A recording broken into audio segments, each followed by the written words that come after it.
തിരുക്കുമാരനും അമ്മയ്ക്കും ആദ്യം ഞാൻ നന്ദി പറയുന്നു. ഞാൻ ഇവിടെ 10/8/2024 വന്നത്. എൻ്റെ പേര് സൂര്യ.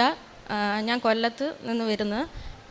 ഞാൻ ഇവിടെ വന്നിട്ട് ആദ്യം 10-ാം തീയതി 8-ാം മാസം ഞാനിവിടെ വന്നിട്ട് പ്രാർത്ഥിച്ചിട്ടാണ് പോയത്. അന്ന് ഉടമ്പടിയൊന്നും എടുത്തില്ല. പിന്നീട് ഞാൻ പ്രാർത്ഥിച്ചിട്ട് പിന്നീട് 17-ാം തീയതി 9-ാം മാസം 2024 ആദ്യ ഉടമ്പടി എടുത്തത്. ആദ്യ ഉടമ്പടി എടുത്തതിൽ ഞാൻ 6 കാര്യങ്ങൾ വെച്ചു. അതിൽ ആദ്യം വെച്ചത് എനിക്കൊരു ജോലി വേണമെന്നാണ്. പക്ഷേ എന്ത് ജോലി വേണം എന്ന് ഞാൻ വെച്ചില്ല.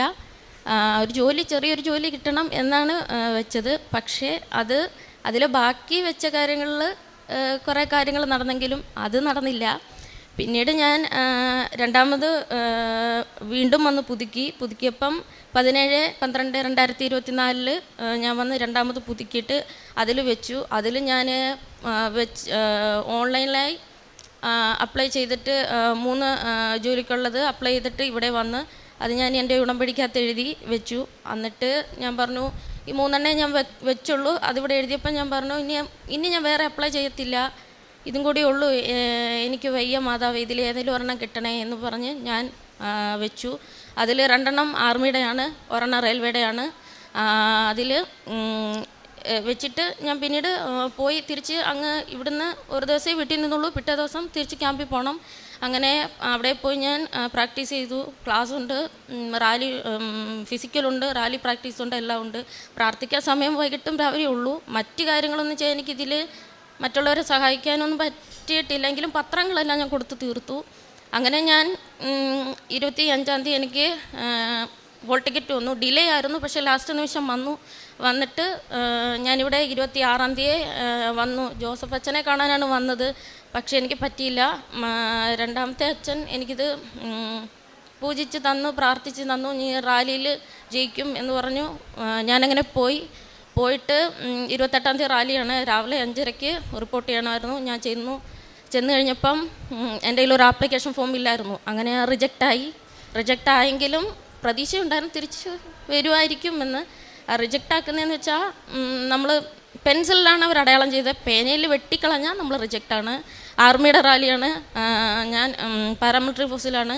അപ്പം പിന്നീട് ഞാൻ തിരിച്ച് കോമ്പൗണ്ടിൽ നിന്ന് പുറത്ത് വന്നപ്പോൾ എനിക്കറിയില്ല, അതിൻ്റെ തൊട്ട് പുറകിൽ ഒരു കൊച്ചിതുപോലെ റിജക്റ്റായി വന്നു. അവളാണ് പക്ഷേ യൂസർ ഐ ഡിയും പാസ്വേഡും ഒക്കെ ക്ലിയറാക്കി ആപ്ലിക്കേഷൻ എടുത്ത് തന്നു. എങ്കിലും ഞാൻ വരുന്ന നിമിഷം മൊത്തം പ്രാർത്ഥിച്ചു, ഒരു തവണയും കൂടി ഒരു ചാൻസ് കിട്ടണേ എന്ന്. അങ്ങനെ എനിക്ക് അവളതെടുത്ത് തന്നു. ഞാൻ തിരിച്ച് കയറി ചെന്നു. അങ്ങനെ റാലിയിൽ ഞാൻ അറ്റൻഡ് ചെയ്തു, പാസ്സായി. കറക്റ്റ് ടൈമിൽ തന്നെ കയറി. അത് ഇവിടുത്തെ അമ്മയുടെയും ഈശോയുടെയും ഒരുപാട് അനുഗ്രഹത്താലാണ് ഞാൻ അവിടെ ചെന്നത്. അതുകൊണ്ട് എനിക്ക് സന്തോഷമായി. ഞാൻ റാലിയിൽ പാസ്സായി.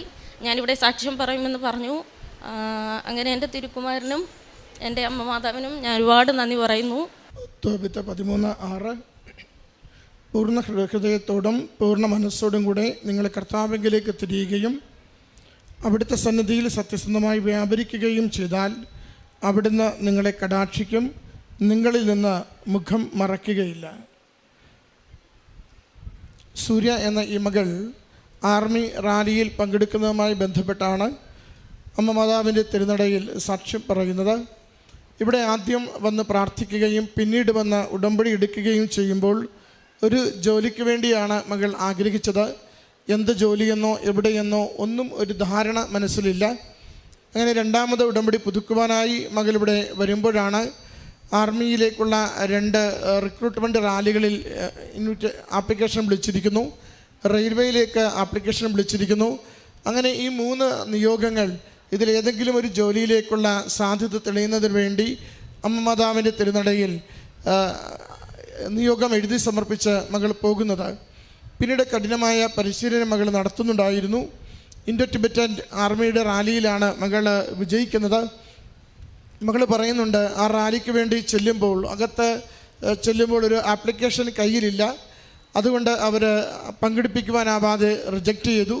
പുറത്തു വരുമ്പോൾ മറ്റൊരു വ്യക്തിയും അതോടൊപ്പം തന്നെ പട്ടാള ക്യാമ്പിലെ ഒരു ഓഫീസറുമാണ് മകൾക്കത് മൊബൈലിൽ നിന്ന് മറ്റൊരു മൊബൈലിൽ യൂസർ നെയിം മാറ്റി അത് അവളുടേതാക്കിക്കൊണ്ട് ആ ആപ്ലിക്കേഷൻ ഫോം ഡൗൺലോഡ് ചെയ്ത് പ്രിൻ്റ് എടുത്ത് കയ്യിൽ കൊടുക്കുന്നത്. ശരിക്കും അവിടെയാണ് മകളൊരു ടേണിംഗ് പോയിൻ്റ് കാണുന്നത്. കാരണം അല്ലെങ്കിൽ ഞാനത് റിജക്റ്റായി വീട്ടിലേക്ക് പോകേണ്ട ഒരു സാഹചര്യം ഉണ്ടാകുമായിരുന്നു. അവിടെ എനിക്ക് പോലും അറിയാത്തൊരു വ്യക്തി, അവൾ പിന്നീട് പറയുന്നത്, ഞാൻ പിന്നീട് അവിടെ കണ്ടിട്ടേ ഇല്ല ആ വ്യക്തിയെ. എന്നെപ്പോലെ തന്നെയുള്ള മറ്റൊരു മോളാണ് എനിക്കത് ചെയ്തു തന്നത്. പക്ഷെ പിന്നീട് ആ വ്യക്തിയെ ഞാൻ അവിടെ എങ്ങും നോക്കിയിട്ട് കണ്ടില്ല, മാതാവ് തന്നെ ആയിരിക്കും എന്നവൾ ആവർത്തിച്ച് പറഞ്ഞുകൊണ്ടാണ് സാക്ഷികൂടാരത്തിൽ അത് സാക്ഷ്യപ്പെടുത്തുന്നതും. കാരണം ആ ഏറ്റവും ക്രൂഷ്യലായിട്ടുള്ള നിമിഷങ്ങളിൽ, എല്ലാ കാര്യങ്ങളും തകിടം മറിയുന്ന ആ നിമിഷങ്ങളിൽ അമ്മ മാതാവിൻ്റെ പ്രത്യേകമായ സംരക്ഷണം ലഭിക്കുകയും ഒരു വ്യക്തി കൃത്യമായി മകളെ സഹായിച്ചു കൊടുത്തുകൊണ്ട് റാലിയിൽ പ്രവേശിക്കുവാനുള്ള സാഹചര്യം ഒരുക്കി കൊടുക്കുകയും ചെയ്യുന്നു. മകളത് ഇൻ്റർവ്യൂവിൽ അത് സെലക്ട് ആവുന്നു. ഇപ്പോൾ അവിടെ ജോലിയിലേക്ക് പ്രവേശിക്കുന്ന എല്ലാ കാര്യങ്ങളും റെഡിയായിരിക്കുകയും ചെയ്യുന്നു. അമ്മ മാതാവിൻ്റെ തിരുനടയിൽ വന്ന് പ്രാർത്ഥിച്ചു തുടങ്ങുമ്പോൾ തൻ്റെ കരിയർ എന്താണെന്നോ എങ്ങോട്ടാണെന്നോ എത്ര വലിയ ജോലിയിലേക്കാണ് ആഗ്രഹിക്കുന്നത് ഒന്നുമില്ല. ബ്ലാങ്കായിട്ടാണ് അമ്മയോട് പറയുന്നത്, ഒരു ചെറിയ ജോലി അമ്മ മാതാവ് എനിക്ക് ഒരുക്കി തരണമെന്ന് പറയുന്നു. അമ്മ മാതാവ് നല്ലൊരു ജോലി, ഏറെ ഉയർച്ചയും പ്രതീക്ഷയുമുള്ളൊരു ജോലിയിലേക്ക്, സുസ്ഥിരതയുള്ള ഒരു ജോലിയിലേക്ക് മകളെ കൈപിടിച്ച് നടത്തുകയും ചെയ്യുന്നു. മകൾക്ക് കയ്യിലുണ്ടായിരുന്ന ചില്ലറ പൈസകളാണ് എപ്പോഴും മറ്റുള്ളവർക്ക് കാരുണ്യ പ്രവൃത്തിക്ക് വേണ്ടി നൽകിക്കൊണ്ടിരുന്നത്. പ്രാർത്ഥനയിൽ എപ്പോഴും നല്ല വിശ്വാസമായിരുന്നു. അമ്മ മാതാവിനോട് രാവിലെയും സന്ധ്യയ്ക്കും പ്രാർത്ഥിച്ചാഗ്രഹിച്ചും ഉപവാസം എടുത്തുകൊണ്ടും ഉടമ്പടിയിൽ ജീവിക്കുവാനുള്ള ശ്രദ്ധ എപ്പോഴും മകൾ പുലർത്തുകയും ചെയ്തിരുന്നു. പ്രിയമുള്ളവരെ, നമ്മൾ ചെയ്യുന്ന ഏറ്റവും ചെറിയ കാര്യത്തെപ്പോലും വലിയ കരുണയോടുകൂടി ദൈവം കാണുന്നു. വലിയ കരുതലോടുകൂടി നമ്മുടെ നിക്ഷേപമായി അവിടുന്ന് സ്വീകരിക്കുന്നു. തക്ക സമയത്ത് നമ്മുടെ ജീവിതത്തിന് ഉപകരിക്കും വിധം അനുഗ്രഹമായി അത് മാറ്റുകയും ചെയ്യുന്നു.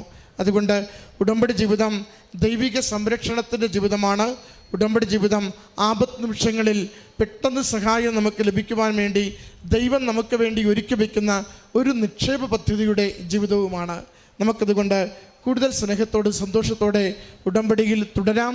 അമ്മ മാതാവിലൂടെ ഈശോ വേഗത്തിൽ അനുഗ്രഹിക്കുവാനും നാം കടന്നു പോകുന്ന പ്രതിസന്ധികളെ തരണം ചെയ്യുവാനും എപ്പോഴും കൂടെ ഉണ്ടാകുമാറാകട്ടെ. ഈ മകൾക്ക് ലഭിച്ച എല്ലാ നന്മകൾക്കും കരങ്ങളടിച്ച് ഈ സാക്ഷ്യം അമ്മ മാതാവിനും തിരുക്കുമാരനും സമർപ്പിക്കാം.